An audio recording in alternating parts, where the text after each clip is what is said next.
everybody. I am Will. And I'm Kristen. And this is So I'm Watching The Great, Episode 5, Animal Instinct. Pour one out for the crocodile. I really did not. I thought crocodiles were small. Like, I thought they were smaller with narrow snouts. Smaller than alligators. Yeah, it looked like an alligator. I mean, there's really no... but I also thought that crocodiles were only in Africa and Asia. I did not think so. It like apparently there I know are nothing. some in America now. I mean, that's a picture of a crocodile. That's what it looked just like. Yeah. So. It was a little bit greener, but I wonder if it was not real. the animals are digital effects, which I know is better for the animals, but isn't that like significantly more expensive? Or I don't know. Probably maybe, not now. Yeah. Plus, where would you find a crocodile tame enough to be on a set with famous people? They've done it before. Yeah, a long time ago. Been crocodiles in movies. Also, they live throughout the tropics in Africa, Asia, the Americas, and Australia. So crocodiles are like everywhere. So I don't know. Oh, but actually, so Crocodilia is the family, which includes alligators.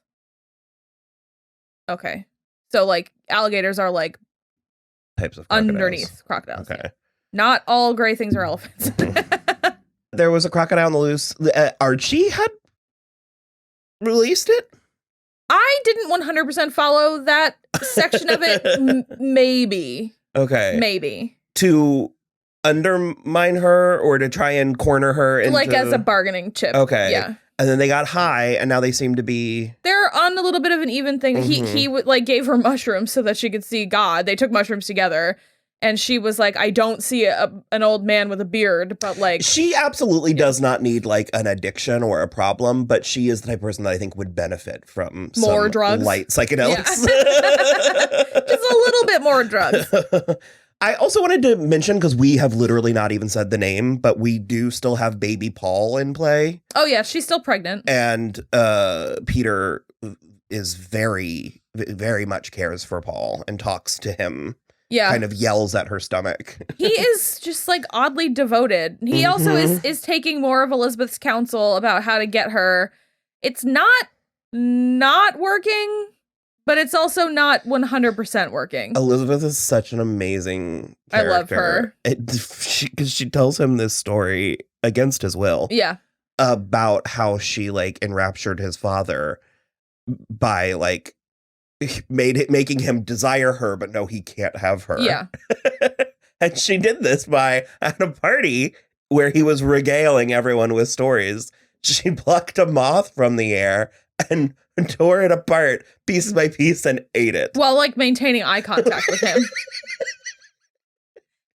Word crazy buddy gets thrown around a lot these days. Well, and my favorite part of the whole thing was at the beginning of the story, Peter was like, please, is this with the type of story where then he sodomized you in a boat? Because if so, I don't want to hear it. And then she tells the moth story and she just goes, and then he sodomized me in a boat. And he's like, oh God. She's just like, it's just a joke, but it was very funny. It's a really interesting combination of like good, like morally good. Mm-hmm. There's an element of chaos. Yeah. I don't know that she's necessarily chaotic good. I mean, I said the word daffy, like she's totally batshit, but but crazy like results. A fox. It's getting results. So, and we do have, was it Pugachev? His body double. His body double. Yeah, he is in play. Yeah, and he is still working for Peter. Yeah. And kind of Elizabeth. Mm-hmm. Elizabeth is she's like loyal to them both in a way that is realistic. Apparently Elizabeth fucked him once and it was too weird even for her. She wanted to see what it would be like. Yeah. And it was like, I thought it would be interesting, but it was too weird even for me. Which I'm just saying, if I got bored enough. Sure. But then to which he then volleyed with, what if I just did it from behind? So you don't have to know it's me, but you'll just still be getting fucked. And she was like considering it. Well, I was surprised he still had bullets in the barrel because he made one of the guards give him a hand job. Yeah, man. This is such a vulgar show, but it's not trashy. Like it's very the time period. It's very like, like, I don't know. It's because they say things. You know what this show is like It does not compare with violence, but all across the board, it's like Spartacus. I was gonna say. Because the wardrobe is right up there with Spartacus. Oh my God, yeah. That was one of the most exquisitely, like, fantastically outfitted. And of course, Spartacus was funny, but not funny this way. Yeah. But the just like the vulgarity of it, they say things on this show. You're correct. It's like episodes of Drag Race. Yeah, it is. Where you're like, oh God. She's using him. Yeah. To get that nut. Yeah. And well, so Elizabeth wants them back together though. She does. And so Elizabeth was like, "Oh, you should just use him. You won't catch feelings." Yeah. No, she's catching feelings. She's catching feelings like a moth in the air around Peter the Great. Oh man. And he is not without his charms, making. Yeah, the issue is though, I feel like he's only capable of this short term. So like, if he does manage to ensnare her back romantically, he's going to immediately turn back into what he was before. Maybe I can change him. They need the good cop, bad cop. But He does still keep telling everybody, even his friends, they are like tired of how much he loves her because he won't stop talking about it. I'm so mad, but we're at this. Sorry, you mentioned friends, but we're at the point where I think I'm doing the pivot on Tatiana. At least. God. Maybe not our Katie, but how she was trying to throw her. She wants to fuck him so bad. So bad. Every time they're having a meeting, she's like, well, maybe if he had a new lover, like say someone he knows. And then she's just like, what if we could all rely on? What if I fuck Peter? The whole time. And Arcady is just like, what the fuck? Every time. It's I hated them so much. And then in this episode, I was like, oh, I don't know. It's weird. See, that's the thing where I said they're interesting. They're just awful. And they remain interesting, but awful. So then I'm arriving there. I just love how transparent she is about it. Where she's just but she doesn't think she's like, she thinks she's being very subtle, but she just is like, what if he fucked me? Mm-hmm. And that would be good.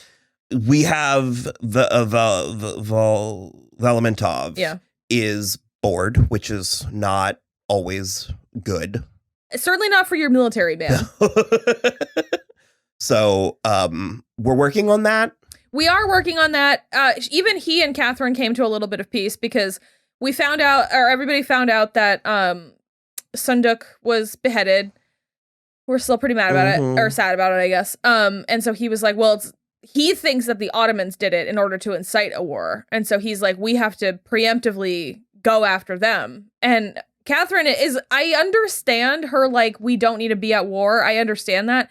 But at the same time, she's doing it to the detriment of her military power. And it's like, in this instance, if that's the best information you have to work with, then potentially, yes, go to war. But it shouldn't be like Valamentov is like, I'll go get the troops on horseback right this minute. And it's like, maybe we should like discuss and make sure of some things. And she wants to try diplomacy, which is a good idea. She wants to be like, I want to meet with the Sultan. Let me meet with the Sultan. And we can be like, well, we didn't do it. And you didn't do it. Let's work together. I think we'll get that. I hope so. Because that's the thing. But then they came to kind of a peace later too, where he was like, I'm worried about the men because they don't have anything to do. We're not doing anything. And so that makes sense. It makes sense.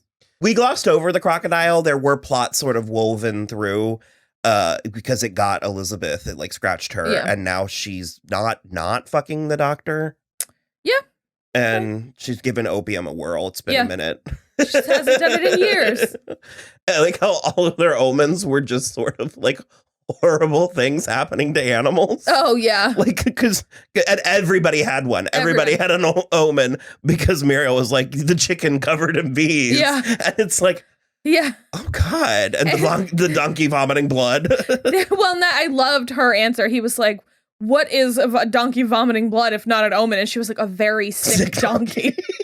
Just like, yeah, that's probably what it is.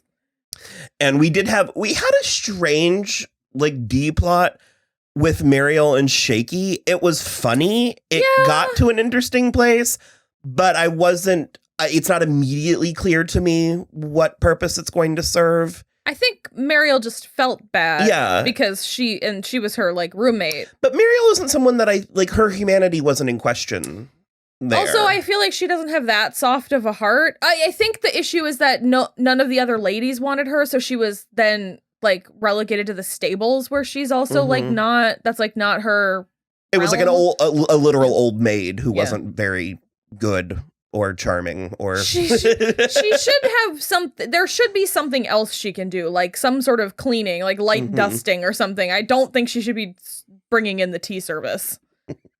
They're gonna work on that. It's like, but like I said, it was amusing, and it I suppose was informative. But like I said, those weren't questions I had, so I'm curious to see if it's going to play a role. The best part about it was Mariel's dress that she was wearing the whole time, which was like big, sort of like, it was like not desaturated, but like sort of not even pastel, but like off colors, big squares of like off color. You have Mariel vibes. I feel like God, if you were to pick a role in this world, that you would be very Mariel. Yeah. Whereas I'm Aunt Elizabeth. Literally gonna say I'm kind of a combination between Catherine and Peter, and I was literally in my head I was like, I'm Elizabeth. You're Elizabeth. It's not a question in my mind. There was a little bit of a third meet cute. Well, yes, with Orlo and the teacher. I think they keep calling her Sophie, but she's credited as Katya on the IMDb, so I'm not sure.